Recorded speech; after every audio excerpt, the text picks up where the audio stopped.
Olá, você que gosta, você que ama, você que quer aprender a palavra de Deus. Hoje mais uma aula para quem está começando agora, estudo da Bíblia, estudo da teologia. Matéria de hoje, na área de apologética, Adventismo do sétimo dia. Nós estamos estudando este movimento. Olha, nós respeitamos todas as pessoas. Eu conheço muitos adventistas, são pessoas piedosas, pessoas de bem, acreditam que estão realmente prestando um serviço para Deus, desenvolvem um programa social muito importante na área, por exemplo, hospitalar, na área do ensino. Conheço escolas adventistas. Agora, existem algumas doutrinas que os adventistas ensinam, que o governo, a liderança ensina, que nós não concordamos. É só isso, é no campo teológico, no campo das ideias, nada pessoal, tá bom? É isso que nós estamos fazendo aqui, estudando sem ofender ninguém. Não é essa a nossa proposta, seria até pecado. Não, nós estamos estudando. Tem gente que eu fico até impressionado, pessoas até que respondem na aula de forma mal criada, pessoas que não entendem, não gostam de conversar, de aprender, de desenvolver. Eu sempre cito um filósofo grego de nome Plutarco, da antiguidade, que ele ensinava o seguinte: a mente não é uma vasilha para ser enchida, mas uma brasa para ser atiçada. Então é para pensar, para desenvolver. Não é objetivo de atacar o movimento. Não, longe de mim isso aí. É apenas no campo das ideias, da teologia. Olha, os adventistas pensam assim, nós pensamos assim. E compararmos com a Bíblia, tá bom? Essa é a nossa proposta. E tem uma doutrina no adventismo que nós não concordamos com essa doutrina, só isso. E eu vou mostrar por que nós não concordamos, por que o cristianismo ortodoxo não concorda. Outra coisa importante também, veja, os adventistas, eles surgem em 1860, 61. Eles nem gostam quando a gente fala que eles surgiram em 1843, 44, com aquela data que o Guilherme Miller marcou da volta de Jesus. Então, se surgiram em 60, veja quantos anos tem. Pouquinhos anos. Os adventistas, o cristianismo tem 2000 anos de história. Representam 0,8% dos cristãos. Nós temos 2,5 bilhões de cristãos no mundo. Os adventistas representam 0,8% apenas dos cristãos. Veja, então há de se pensar, será que está todo o cristianismo errado? Só eles estão certos com essa doutrina que nós vamos expor agora? Então veja que interessante, essa doutrina ela é chamada juízo investigativo ou redenção incompleta. É uma pergunta. A doutrina é juízo investigativo, mas a gente vem com a pergunta, ou redenção incompleta. Por que a gente faz essa pergunta? Eu já li para você, mas vou expor de novo um texto escrito por a Ellen White, né, a profetisa dos adventistas, que nós já estudamos a vida dela. Já li esse texto, mas vou ler de novo. Olha só aí na tela. Antes que se complete a obra de Cristo para a redenção do homem, há também uma expiação para tirar também o pecado do santuário. Este é o serviço iniciado quando terminaram os 2.300 dias, ou anos, eles interpretam como anos. Naquela ocasião, conforme fora predito pelo profeta Daniel, nosso sumo sacerdote entrou no lugar santíssimo para efetuar a última parte de sua solene obra, para purificar o santuário.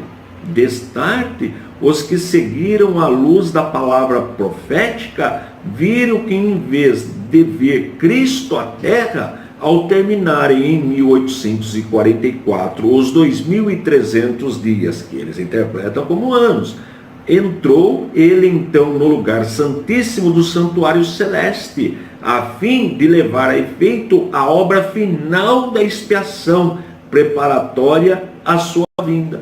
para os adventistas, a obra do Calvário, a morte de Jesus na cruz não foi completa, ficou faltando alguma coisa. Agora veja, essa doutrina é ensinada ainda hoje pelos adventistas, por isso que eu estou falando dela aqui. Depois nós vamos falar do que ensinam os adventistas atualmente. Então veja, vamos para uma resposta apologética, vamos ver o que a Bíblia diz. Nós concluímos que os adventistas do sétimo dia estão errados quanto a tempo, lugar e trabalho de Cristo. Nós entendemos que esta doutrina está errada, é uma doutrina herética, ou seja, um desvio da ortodoxia cristã, porque ela tem 3 erros, pelo menos: tempo, lugar e trabalho de Cristo. Vamos para o tempo? Olha aí na tela, vou expandir para você. Primeiro, tempo. A data indicada para começar a contagem dos 2.300 anos de Daniel 8, versículos 13 e 14, deveria ser contada a partir da ordem para reedificar Jerusalém. Daniel 9, verso 25. Essa ordem é contada a partir de 445 a.C. Neemias capítulo 2, versos de 1 a 8. E não em 457 antes de Cristo. Aí vem a literatura adventista que eu vou pular, mas está aí. Em 457 a.C., Esdras foi enviado a Jerusalém, conforme Esdras 7, verso 11, com a missão de providenciar a ornamentação do templo. Aí vem aí 7, de 15 a 17, 19 e 24. A ordem para reedificar Jerusalém, repetimos, ocorreu em 445 a.C., 20º ano do reinado de Artaxerxes, quando Neemias foi enviado à cidade para restaurá-la. Então veja, quando nós, de maneira piedosa, sincera, nós vamos examinar a data que o Guilherme Miller escolheu para chegar à data de 1843, depois ele adiciona um ano, 1844, que Jesus voltaria, nós já encontramos aí um primeiro erro. A data de início, o ponto de partida não confere, tá bom? Mas é só isso? Não, tem a questão do lugar também. A questão do lugar e o trabalho de Cristo, mas isso nós vamos ver na próxima aula. Então, se você gosta, quer aprofundar, procure saber. Pegue esse slide, pesquise em outras fontes a data, esta data inicial. Procure essa data, você vai ver. Isso aí, esta informação é uma informação aberta, científica. Você pode pesquisar em qualquer outra fonte, tá bom? Bem, mas na próxima aula a gente continua nós vamos continuar refutando esta doutrina que nós consideramos herética, o juízo investigativo, tá bom? Na próxima aula, não vai perder a próxima aula. Muito bem, uma doutrina que nós não concordamos é a doutrina do juízo investigativo. Então, Guilherme Miller marcou a volta de Jesus para 1843, não aconteceu nada. Depois ele marcou de novo para 1844, também não aconteceu nada. E os que começam o movimento adventistas vão dizer que é o seguinte, que o Guilherme Miller errou no local, que Jesus realmente, aconteceu algo com Jesus realmente em 1844. E o que aconteceu? Ele saiu do lugar santo do santuário e foi para o Santo dos Santos, para o Santíssimo, concluir a obra da redenção. Essa é a ideia do juízo investigativo que nós não concordamos. Por quê? Porque nós temos 3 erros nesse ensinamento. Nós pensamos assim. Nós temos um erro no tempo, na data 1844, da data início que eles tomaram para chegar em 1844, esta informação eu já mostrei na aula passada, e nós vamos ver a questão do lugar, que nós achamos que também o Adventismo erra quanto ao tempo, lugar e trabalho de Cristo. E nós vamos ver Lugar, olha aí na tela, eu vou expandir para você. Lugar, Jesus entrou no Santo dos Santos, do santuário celestial, 40 dias depois da sua ressurreição. Isto está em Atos, no primeiro capítulo, versículos 3 e depois versículos de 9 a 11. E não em 22/10/1844. O livro de Hebreus, escrito em 64 Anno Domini, ou seja, depois de Cristo, e o escritor declara que Cristo já entrara no Santo dos Santos quando o livro foi escrito. Aí tem algumas referências, eu vou pôr para você, depois se congela aí, pega esses textos e confira na Bíblia, mas eu vou expor para você pelo menos 2 textos. Olha aí na tela, o primeiro deles, Hebreus 6:19-20. O qual temos como âncora da alma, segura e firme, e que penetra até ao interior do véu, onde Jesus, nosso precursor, entrou por nós, feito eternamente sumo sacerdote, segundo a ordem de Melquisedeque. Aqui está dizendo que entrou, não que entrará. E o livro foi escrito 64 anos, mais ou menos, depois de Cristo. Hebreus, a epístola garante que ele já entrou, não que ele entraria, como quer os adventistas. Veja esse texto de Hebreus 9:23-24. De sorte que era bem necessário que as figuras das coisas que estão no céu assim se purificassem, mas as próprias coisas celestiais com sacrifícios melhores do que estes. Porque Cristo não entrou no santuário feito por mãos, figura do verdadeiro, porém no mesmo céu, para agora comparecer por nós perante a face de Deus. Veja que ele já entrou. Foi escrito este texto no primeiro século. Na questão do lugar, erra esta doutrina do juízo investigativo. Então erra na questão do tempo, porque a data está errada. Nós já vimos na aula anterior. E erra na questão de lugar, porque Jesus já concluiu a obra. E o trabalho de Cristo, que é a conclusão da obra de Cristo, nós vamos aprender na próxima aula. Na próxima aula você vai ver que o trabalho de Cristo já foi concluído. Não que começa a outra etapa em 1844, mas isso nós verificaremos na próxima aula. O trabalho de Cristo. Será que o trabalho de Cristo não foi concluído na cruz, como querem os adventistas? Faltava ainda isso que eles ensinam em 1844, ele sair de um lugar do tabernáculo celestial, do lugar santo, e ir para os santos dos santos para concluir a obra, como também ensinou a profetisa Ellen White? Ou será que ele concluiu na cruz? Então, nós vamos mostrar na aula de hoje pelo menos 2 textos mostrando por que nós acreditamos que encerrou ali a obra.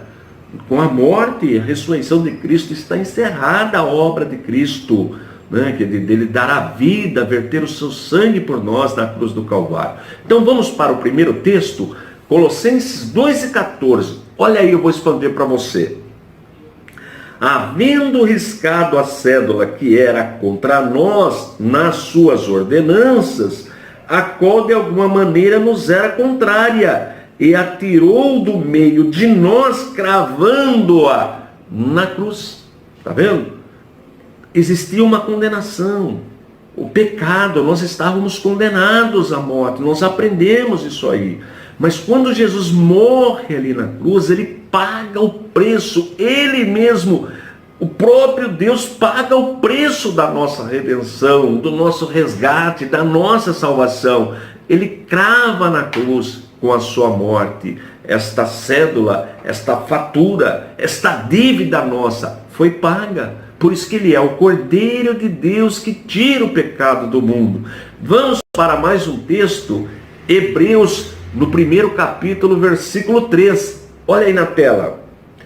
o qual, sendo o resplendor da sua glória e a expressa imagem da sua pessoa, e sustentando todas as coisas pela palavra do seu poder, havendo feito por si mesmo a purificação dos nossos pecados, assentou-se à destra da majestade nas alturas. Jesus, após a sua morte, a sua ressurreição, depois de 40 dias, ele volta para o Pai e está à direita do Pai. Quer dizer, ele já realizou a sua obra, ele já concluiu ali na cruz do Calvário. É por isso que nós negamos essa doutrina, por isso que nós ensinamos que ela está errada, porque ela tem erro quanto ao tempo, a data, quanto ao local e ao trabalho que Cristo realizou. Ele já foi completo. Veja que Hebreus foi escrito no primeiro século. Isso aí não é uma profecia, é um fato histórico. Hebreus 9:24, olha aí na tela. Porque Cristo não entrou num santuário feito por mãos, figura do verdadeiro, porém no mesmo céu, para agora comparecer por nós perante a face de Deus. Agora, não é depois, como querem os adventistas. A liderança, talvez você seja uma pessoa pertencente a este movimento e não aprendeu isso, não verificou isso. Porque eu estou mostrando alguns textos para você, tá bom? Vamos mais um texto maravilhoso, Hebreus capítulo 10, de 10 a 12. Olha aí na tela. No qual, na verdade, temos sido santificados pela oblação do corpo de Jesus Cristo, feito uma vez. E assim todo sacerdote aparece cada dia, ministrando e oferecendo muitas vezes os mesmos sacrifícios que nunca podem tirar os pecados. Mas este, havendo oferecido para sempre um único sacrifício pelos pecados, está sentado à destra de Deus. Está vendo? Encerrou o assunto na cruz do Calvário, não tem mais o que se falar. Foi concluída a obra na cruz. O véu se rasgou ali, o véu do templo. Então Deus está ali, Jesus está à direita do Pai. Veja que é isto.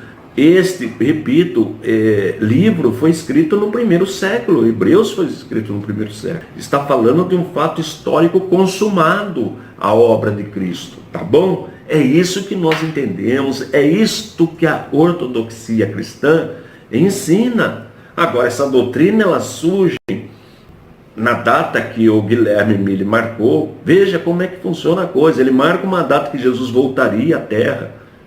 Marcou em 1843, não aconteceu. 1844 também não aconteceu. Aí surge um aliado dele, um amigo dele, dizendo que ele errou. Olha, ele não errou totalmente. Ele confundiu. É que Jesus saiu do santo, do lugar santo, do santuário, e foi para o Santíssimo, o Santo dos Santos. Inventou essa doutrina, inventou. E aí a profetisa também foi nessa mesma ideia, começou a ensinar isso, e a igreja é fundada em cima de uma profecia, e não tem base bíblica, não tem por que crer desta forma, tá bom? E então, 1844, né, depois começa o movimento adventista em 61, 62, 1860, 61, 62, pouco tempo. Pô, eu vou deixar 2000 anos de ensino ortodoxo, de ensino da palavra, do como interpretavam os pais da igreja, interpretavam, os reformadores interpretaram, os doutores da igreja interpretaram, e vou crer numa profecia que foi feita para corrigir um erro de uma pessoa que se atreveu a marcar a data de Jesus? Tem sentido? Tá bom? Na próxima aula nós vamos estudar a questão dos pecados colocados sobre Satanás. Uma outra doutrina ensinada pelos adventistas que nós também não concordamos, tá bom? Então nós vamos mostrar biblicamente, ok? Biblicamente por que nós não concordamos no campo teológico, no campo das ideias. pecados colocados sobre Satanás. Então, a teologia adventista, a liderança adventista ensina que os pecados, os nossos pecados serão colocados sobre Satanás. Então veja o que eles ensinam. Olha aí na tela, um documento da Igreja Adventista. O bode emissário tipificava Satanás, autor do pecado, sobre quem os pecados dos verdadeiros penitentes serão finalmente colocados. Quando Cristo, pelo mérito do seu próprio sangue, remover do santuário celestial os pecados de seu povo, ao encerrar o seu ministério, ele os colocará sobre Satanás, que, na execução do juízo, deverá arrostar a pena final. O bode emissário era enviado para uma terra não habitada, para nunca mais voltar à congregação de Israel. Assim será Satanás para sempre banido da presença de Deus e de seu povo, eliminado da existência na destruição final do pecado e dos pecadores. Então isso é o que ensina os adventistas com base no texto. Olha aí, vou expandir para você, de Levíticos 16, de 1 a 5, onde eram apresentados 2 bodes para expiação dos pecados. Depois nós vemos aí uma referência em Isaías 53, 4, 6, de 11 a 12, e comparamos, comparado com Mateus 8, 16, 17, João 1 e 29, e a primeira carta de Pedro 2, 24, 3, 18. Então estes textos que nós vamos mostrar vão refutar a interpretação dada pelos adventistas, que os nossos pecados serão colocados sobre Satanás e ele levará os nossos pecados. Então, o texto de Levítico 16 e 5 diz assim, olha aí na tela. E da congregação dos filhos de Israel tomará 2 bodes para a expiação do pecado e um carneiro para o holocausto. Então aí você lê com calma todo esse trecho, você vai entender aí o que era feito lá no livro de Levíticos sobre esse assunto, tá bom? Agora vamos para Isaías 53, de 4 a 6, para ver o que o profeta inspirado pelo Espírito Santo nos apresenta. Olha aí na tela. Verdadeiramente ele tomou sobre si as nossas enfermidades e as nossas dores levou sobre si. E nós o reputávamos por aflito, ferido de Deus e oprimido. Mas ele foi ferido por causa das nossas transgressões e moído por causa das nossas iniquidades. O castigo que nos traz a paz estava sobre ele, e pelas suas pisaduras fomos sarados. Todos nós andávamos desgarrados como ovelhas, cada um se desviava pelo seu caminho, mas o Senhor fez cair sobre ele a iniquidade de nós todos. Está vendo? Olha aí. Caiu sobre quem? Os nossos pecados, as nossas enfermidades. Quem? Jesus Cristo. O texto é claro. Veja Isaías 53, 11 e 12. Observe. Ele verá o fruto do trabalho da sua alma e ficará satisfeito. Com o seu conhecimento, o meu servo, o justo, justificará muitos, porque as iniquidades deles levará sobre si. Por isso lhe darei a parte de muitos, e com os poderosos repartirá ele o despojo. Porquanto derramou a sua alma na morte e foi contado com os transgressores. Mas ele levou sobre si o pecado de muitos e intercedeu pelos transgressores. Ora, quem levou os pecados? Foi Satanás ou foi Jesus? O texto é claro. O texto é claro que foi Jesus. Veja o que Mateus fala, capítulo 8, versos 16 e 17. Olha aí na tela. E chegada a tarde, trouxeram muitos endemoniados, e ele com a sua palavra expulsou deles os espíritos, e curou todos os que estavam enfermos, para que se cumprisse o que foi dito pelo profeta Isaías, que diz, ele tomou sobre si as nossas enfermidades, e levou as nossas doenças. Ora, de quem Isaías estava falando? De Jesus. Agora veja João, no primeiro capítulo, verso 19. Olha aí na tela. No dia seguinte, João viu a Jesus, que vinha para ele e disse, eis o Cordeiro de Deus, que tira o pecado do mundo. Então, quem tira o nosso pecado? Quem assumiu a nossa culpa? Jesus. É claro, não tem nada a ver com Satanás. Veja a primeira carta que Pedro escreveu, no capítulo 2, verso 24. Olha aí na tela. Levando ele mesmo em seu corpo os nossos pecados sobre o madeiro, para que, mortos para o pecado, pudéssemos viver para a justiça, e pelas suas feridas fomos sarados. Então, nós não concordamos com essa doutrina ensinada pelos adventistas, onde Satanás aparece como co-redentor, co-salvador. Não, ele não tem nada a ver. Jesus levou, carregou, o texto é claro, cravou na cruz os nossos pecados. Por isso nós não concordamos com esta doutrina ensinada pelos adventistas, pela igreja adventista do sétimo dia, tá bom? Então você deve pegar esses textos, examinar, analisar, e você mesmo deve chegar à sua própria conclusão, tá bom? Eu só estou expondo aqui porque nós não concordamos e consideramos esse ensino como um ensino herético. Os adventistas ensinam o sono da alma, não acreditam na imortalidade da alma. Interessante que o fundador das Testemunhas de Jeová, o Charles Taze Russell, foi adventista e tirou, quando ele fundou o movimento denominado hoje Testemunhas de Jeová, ele levou essa doutrina para lá. Ele também, as Testemunhas de Jeová também não acreditam na imortalidade da alma. E o que é esta doutrina? O que ensina? Que quando nós deixamos este corpo, quando nós morremos, nós continuamos conscientes até a volta de Jesus para os salvos e até o juízo final para os ímpios. É isso que nós ensinamos.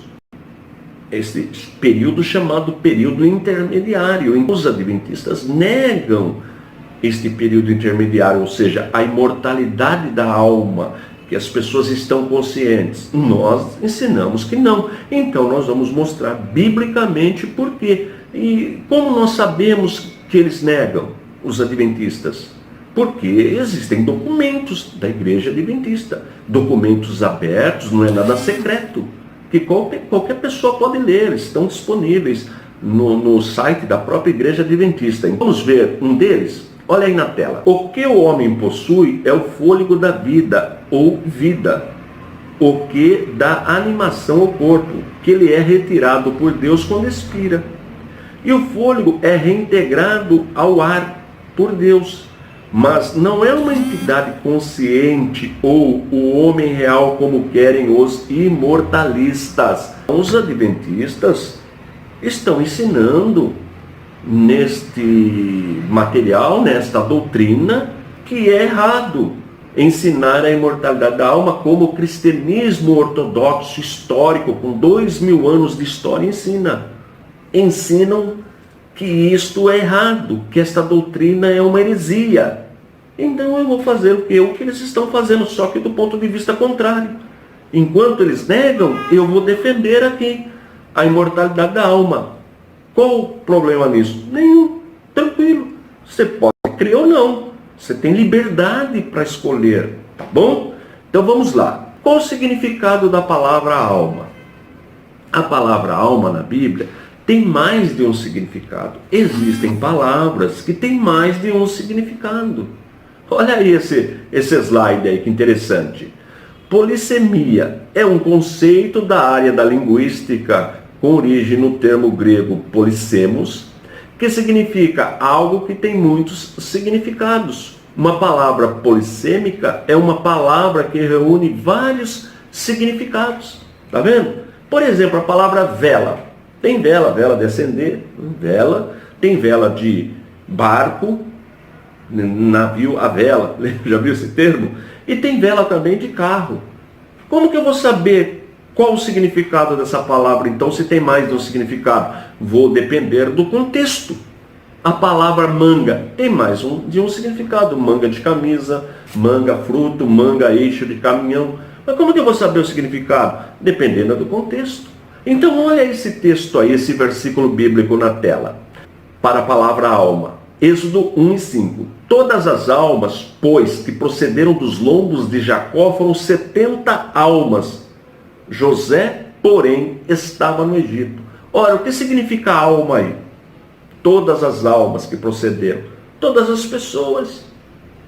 Tranquilo. Então, palavra alma aí significa pessoa. Tenta pôr outro significado, não vai dar certo. Agora veja esse texto, Levítico 17:14. Portanto, é a alma de toda a carne, e o seu sangue é pela sua alma. Por isso tenho dito aos filhos de Israel, não comereis o sangue de nenhuma carne, porque a alma de toda a carne é o seu sangue. Qualquer que o comer será extirpado. O que significa alma aí? O próprio contexto diz sangue. Tá certo? Sangue. Coloca outra coisa aí no lugar, não vai dar certo. Coloque vento, ar, vida. Não, está falando que é o sangue. O texto já diz. Agora veja Isaías 1:14. As vossas luas novas e as vossas solenidades, a minha alma as odeia. Já me são pesadas, já estou cansado de as sofrer. Então aí é Deus falando, aí a consciência de Deus. Alma aí não pode pôr sangue, até porque Deus é espírito. Então a única palavra que dá para o significado de alma aí é a consciência de Deus. Olha agora Gênesis 2:7, olha aí na tela. E formou o Senhor Deus o homem do pó da terra, e soprou em suas narinas o fôlego da vida, e o homem foi feito alma vivente. Então aí, alma significa vida. Só lê o contexto. Então, viu? Vários significados para a palavra alma. Veja, por exemplo, esse texto Apocalipse 6, de 9 a 11. Olha aí. E havendo aberto o quinto selo, vi debaixo do altar as almas dos que foram mortos por amor da palavra de Deus e por amor do testemunho que deram. E clamavam com grande voz, dizendo, até quando, ó verdadeiro e santo dominador, não julgas e vingas o nosso sangue dos que habitam sobre a terra?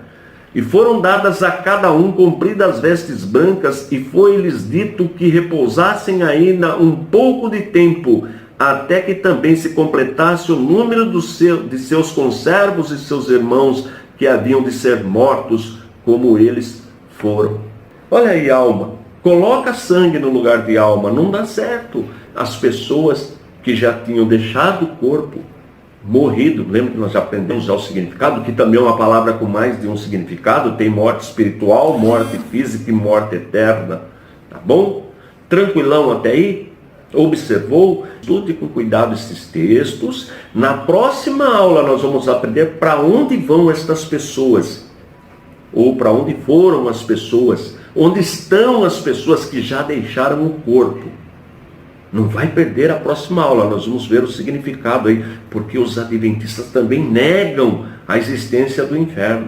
Então nós vamos estudar isso aí na próxima aula, tá bom? Com muito respeito, com muito carinho, mas com seriedade, né? Porque as coisas de Deus nós precisamos tratar com muita seriedade. Vamos trabalhar. Chega de moleza. Nós estamos abordando aqui uma doutrina ensinada pelos adventistas que nós não concordamos, ou seja, a igreja adventista nega a imortalidade da alma. Nós temos um cristianismo histórico de mais de 2.000 anos, 2.000 anos de história, 2.000 anos de história, número redondo, tá certo? E neste cristianismo histórico, é defendida esta doutrina, a imortalidade da alma, porque nós entendemos que ela é bíblica. Agora, o movimento adventista surge em 1844, oficialmente em 1863, e nega a imortalidade da alma. Depois desse movimento, em 1872, surgiram as Testemunhas de Jeová. E o fundador pertencia ao grupo adventista, que também nega a imortalidade da alma, que também nega a existência do inferno. Os adventistas representam 0,8% dos cristãos no mundo. Veja que interessante. Quer dizer, mais de 90% do cristianismo ensina a imortalidade da alma. Apenas 0,8% dos cristãos que pertencem à igreja adventista, somando um pouquinho aí com as testemunhas de Jeová, que também negam estas duas doutrinas, negam. É para se pensar, não é? É para analisar essa questão, não é? É o que nós estamos fazendo aqui. E eu mostrei na aula anterior o texto de Apocalipse 9:11. Ou melhor, Apocalipse capítulo 6, versículos de 9 a 11. E hoje nós vamos continuar para chegar na questão do inferno, que também é negada. Essa doutrina é negada pelos adventistas. Então olha aí na tela, palavras ditas pela maior autoridade do assunto, nosso Senhor e Salvador Jesus Cristo. Olha aí na tela, Mateus 10:28. E não temais os que matam o corpo, e não podem matar a alma. Temei antes aquele que pode fazer perecer no inferno a alma e o corpo.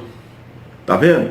Palavras ditas por Jesus. E ele repete isso, ou melhor, o escritor Lucas repete estas palavras de Jesus. Olha Lucas 12, 4 e 5.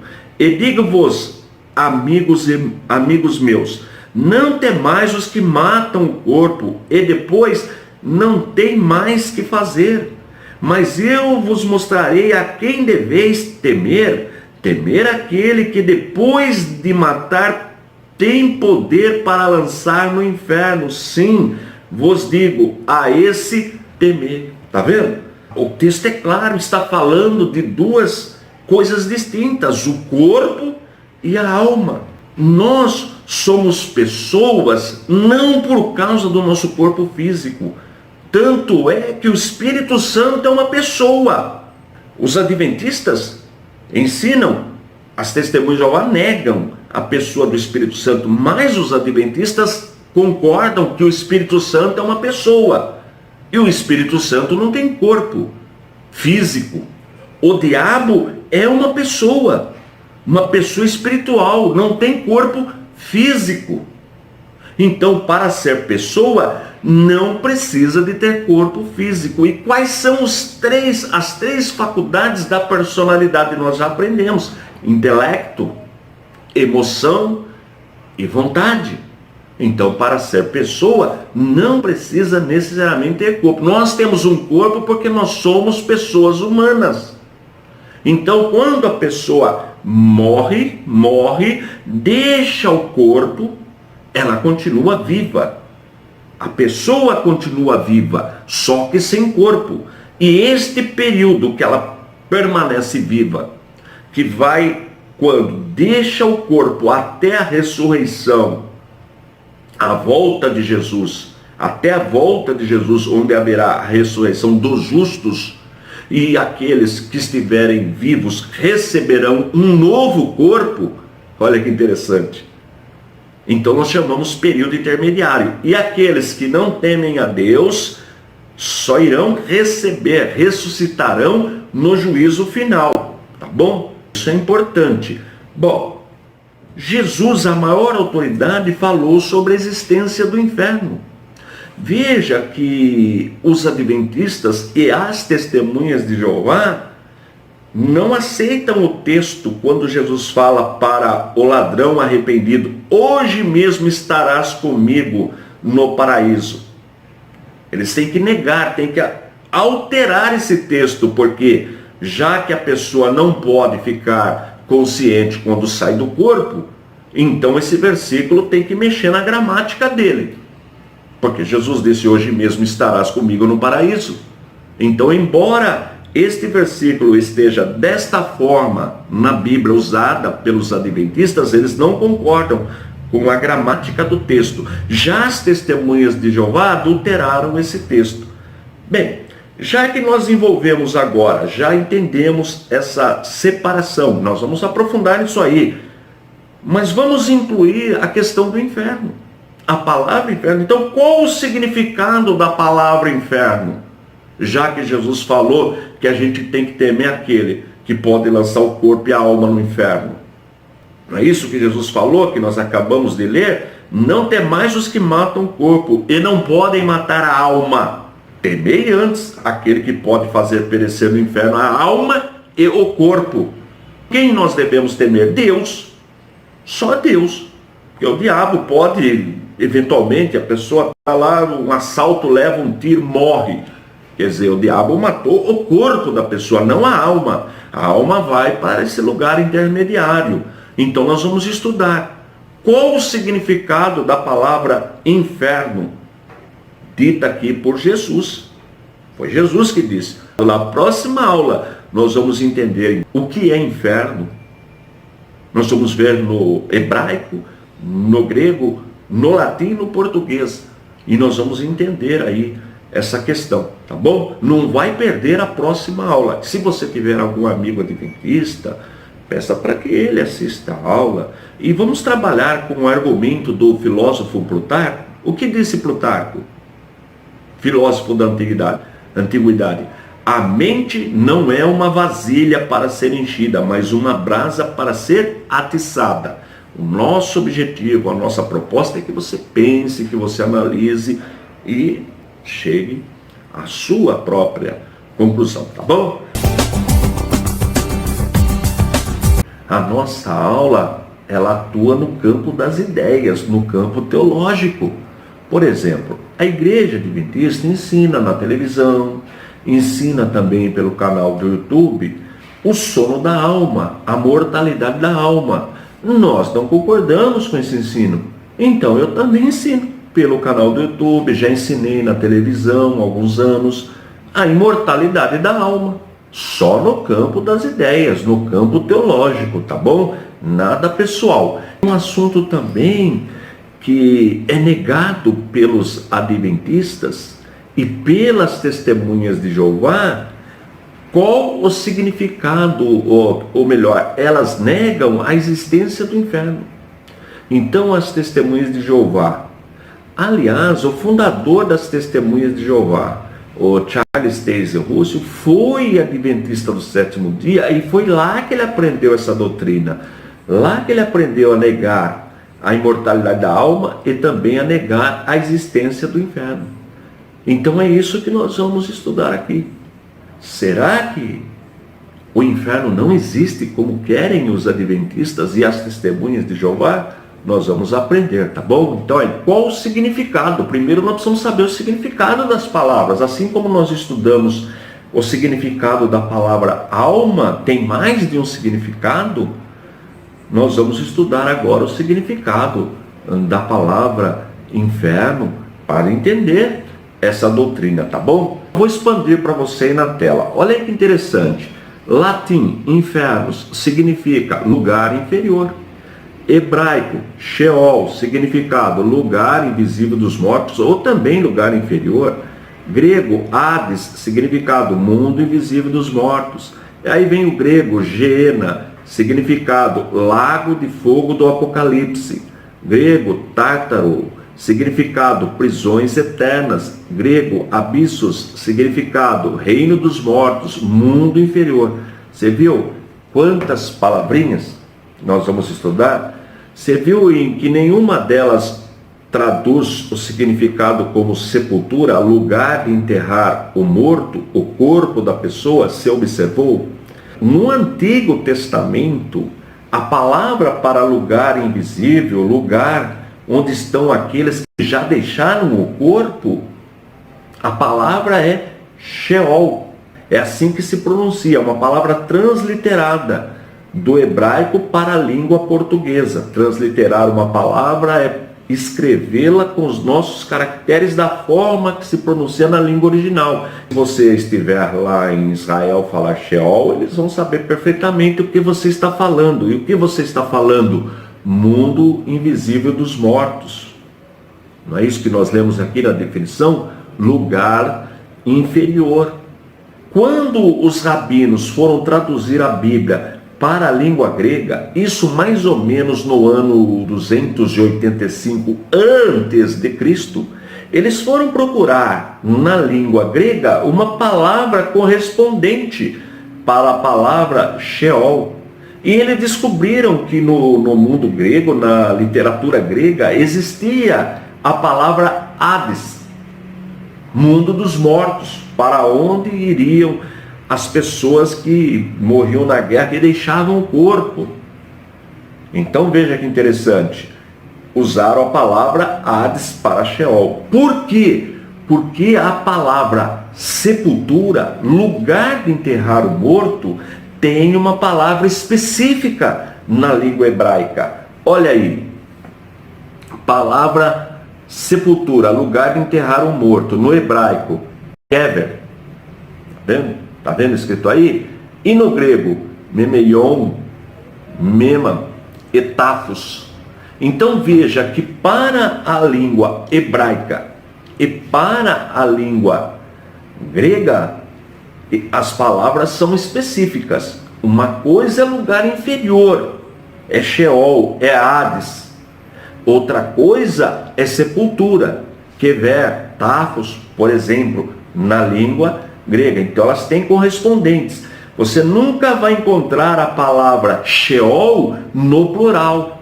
Sepultura tem no plural, a pessoa pode ter mais de uma sepultura, mas nunca Sheol no plural, e nem Hades no plural, tá certo? Mas vamos para a palavra de Deus, vamos ver o que a Bíblia diz. Olha Isaías 53:9 aí na tela, vou expandir para você.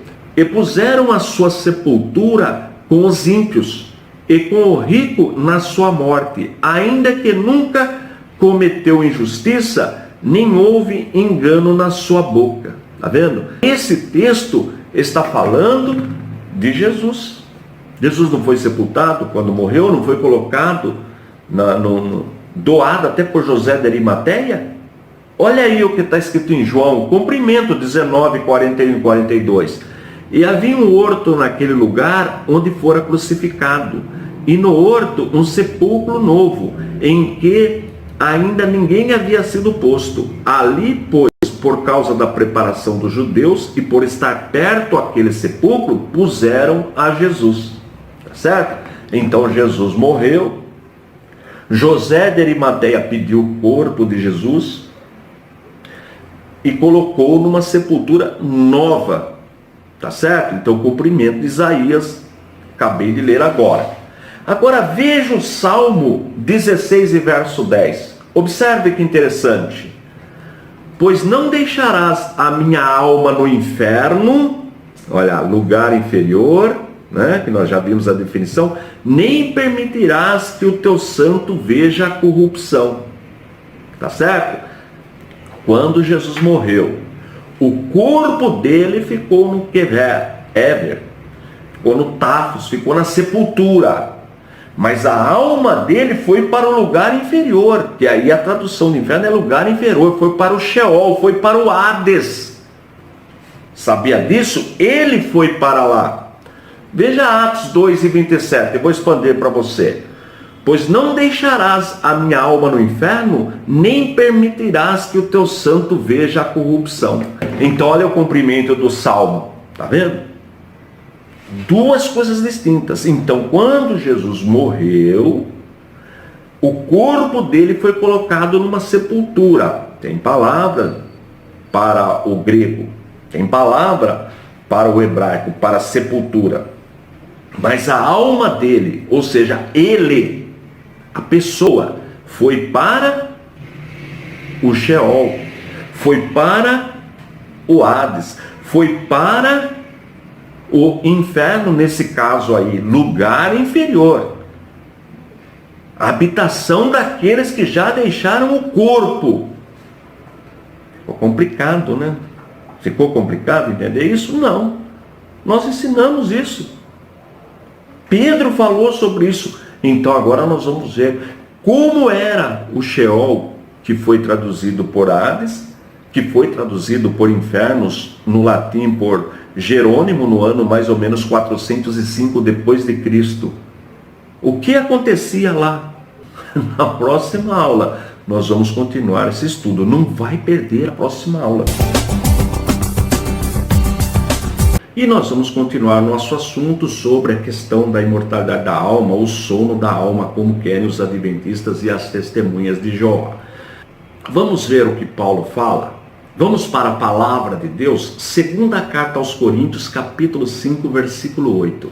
Olha o que o texto sagrado diz. Mas temos confiança e desejamos antes deixar este corpo para habitar com o Senhor. Paulo tinha essa confiança, esse desejo de deixar o corpo para habitar com o Senhor. Não para dormir, não para deixar de existir, porque segundo os adventistas e as testemunhas de Jeová, quando a pessoa morre, ela simplesmente deixa de existir. Vamos agora para Filipenses 1, 23 e 24. Mas de ambos os lados estou em aperto, tendo desejo de partir e estar com Cristo, porque isto é ainda muito melhor, mas julgo mais necessário, por amor de vós, ficar na carne. Olha aí, o texto é autoexplicativo sobre a imortalidade da alma. Paulo tem o desejo de deixar esse corpo, quer dizer, de morrer, de ir logo estar com Cristo.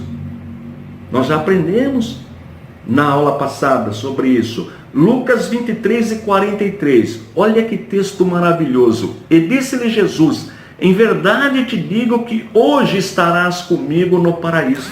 Então, para nós que cremos na imortalidade da alma, na existência do inferno, do lugar de tormento para onde vão as pessoas que não temem a Deus, e do paraíso para onde vão as pessoas que temem a Deus, basta ler Lucas 16.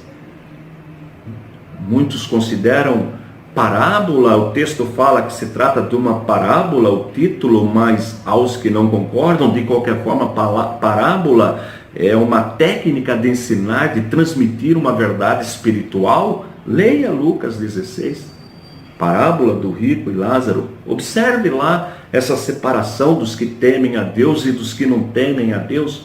Mas vamos entender esse texto. Então Jesus disse que o ladrão iria com ele naquele dia para o paraíso.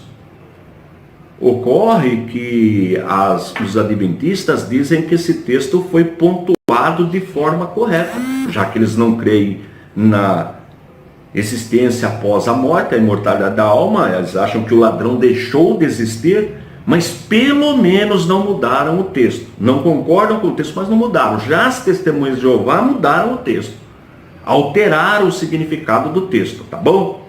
Mas aí fica aí a pergunta. Então, quer dizer, o ladrão, todo o cristianismo histórico, ortodoxo, 2000 anos de história ensinando que o ladrão foi para o paraíso. Agora, a partir do surgimento aí alguns teólogos, minoria, e o surgimento dos adventistas, o ladrão não foi coisa nenhuma para o paraíso, simplesmente deixou de existir. Vamos em frente? Olha 2 Coríntios 12, versos 3 e 4. Eu sei que o tal homem, se no corpo, se fora do corpo, não sei, Deus o sabe, foi arrebatado ao paraíso e ouviu palavras inefáveis que ao homem não é lícito falar. Ora, que sentido tem esse texto se morreu, acabou, morreu, deixou de existir? Porque para a testemunha de Jeová, a palavra ressurreição, para os adventistas também, tem um outro significado, seria recriação, serão recriados, porque se morreu deixa de existir, então Deus precisa recriá-los.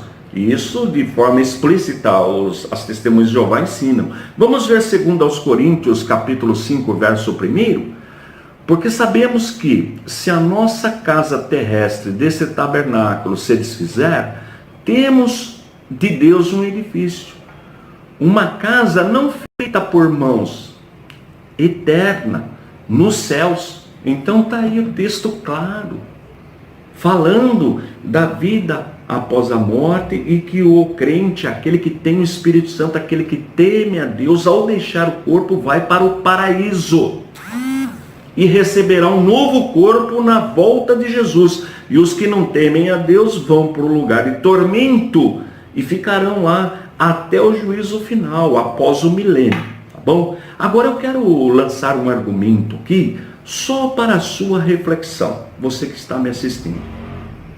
Suponhamos, só uma hipótese, que os adventistas estejam corretos e as testemunhas de Jeová também.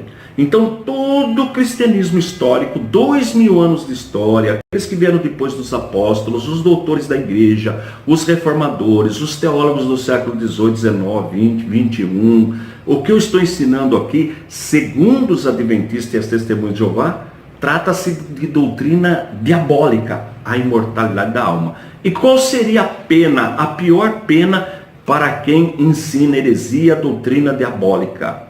A mesma pena de Hitler, de Stalin, simplesmente deixar de existir. Serão todos aniquilados, segundo o ensinamento dos adventistas e das testemunhas de Jeová. Essa é a pena capital, deixar de existir, a pior das hipóteses. Tá bom? Agora vamos inverter aqui a nossa reflexão. É só uma reflexão, tá? Um argumento, no campo das ideias. Suponhamos que o cristianismo histórico, como eu creio, como de repente você que está me assistindo crê também, 2000 anos de história. Então aquilo que Jesus falou, aquilo que Jesus explicou, os textos que eu li, que Paulo entendia, que os pais da igreja, aqueles que vieram depois dos apóstolos também entenderam, que os doutores da igreja entenderam, que os reformadores entenderam, que os teólogos do século 18, 19, os teólogos contemporâneos, no meu caso como ensinador também entendo e concordo, seja correto. A pergunta que eu faço para você é o seguinte: para onde irão os adventistas que disseram que nós ensinamos uma doutrina diabólica para o povo e as testemunhas de Jeová? Os dois grupos negam a existência do inferno e a mortalidade da alma. Para onde eles irão? Qual seria o pior castigo para eles?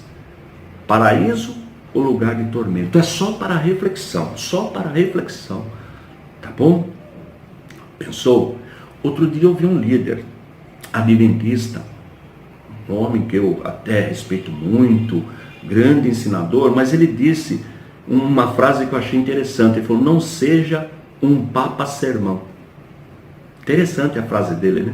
Então eu vou usar também, apoiando até a frase dele, um argumento filosófico que eu já falei aqui, de Plutarco. A mente não é uma vasilha para ser enchida, mas uma brasa para ser atiçada. Querido, você que está me assistindo e tem dúvidas sobre esta doutrina, ore a Deus com humildade, peça discernimento, ajuda do Espírito Santo e pesquise com profundidade o assunto, porque ele é fundamental, é a nossa vida futura, é a nossa vida futura. Então, leia com cautela os textos, examine quem foi que trouxe essa doutrina, da onde ela surgiu, a doutrina de negar a existência do inferno, a doutrina de negar a imortalidade da alma. Quem são os grupos que ensinam isso aí? Tá bom? Examine livros, grandes teólogos, veja o texto, alguns comentários que falam sobre os originais, o grego, o hebraico, tá bom? Vale a pena conhecer com profundidade esse assunto, ok? Na próxima aula nós vamos estudar um pouquinho sobre o sábado, a questão do sábado. Não vai perder a próxima aula. Os links estão aí, o link da aula, o link do canal e o link do site. Me ajude a divulgar. Aproveite e faça a sua inscrição aí, dá um toquinho, faça a sua inscrição e dá um toquinho no sininho também. Assim, todo dia quando eu colocar a aula, você é avisado. E o material onde você encontra com detalhes todos esses assuntos que eu trato sobre outras religiões, você encontra aqui na série Apologética. Esse material, ele levou 30 anos para ser desenvolvido. Cada livro desse aqui nós tratamos de 5 temas. São 6 livros vezes 5, 30 temas. Então aqui vem quem fundou o movimento, a história do movimento e as heresias ensinadas pelo movimento e como refutá-las à luz da palavra de Deus. Aqui nós tratamos do adventismo, da maçonaria, testemunha de Jeová, kardecismo, islamismo, hinduísmo, budismo, tudo nesses 30 temas. Vale a pena adquirir esse material. Ele está numa super promoção um desconto especial no nosso site. O site é o www.icp.com.br, tá bom? Estou indo embora. Forte abraço e fique na paz de nosso Senhor e Salvador Jesus Cristo.